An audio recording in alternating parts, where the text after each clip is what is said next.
希雲咧，當初係喺學校個老師話咧，可能有個自閉症傾向咁樣，叫我去檢查。咁跟住我哋檢查完之後咧，醫生就話佢有唔專注啦、過度活躍啦，同埋言語障礙嘅，佢唔係好識講嘢嘅。咁跟住我哋嚟到呢度，經朋友介紹嚟到呢一度咧，就俾阿教授佢哋開始針咧。大約針咗幾個月之後咧，佢就開始講嘢講多咗啦，唔會單字啦，唔會乜嘢都唔識啦。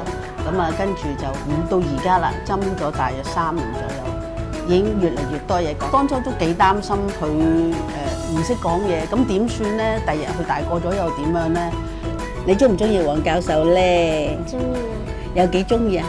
好中意。好中意啊！超級中意。係啊。其實咧，我呢幾年嚟咧，就好多謝阿黃教授佢嗰個無私嗰個奉獻啊，尤其是即係你會見到阿黃教授啊，佢用個心出嚟啦，喺我哋度就幫咗我哋好多。我想各位咧就幫我哋係醫道為民，係可以幫到更多有需要嘅人。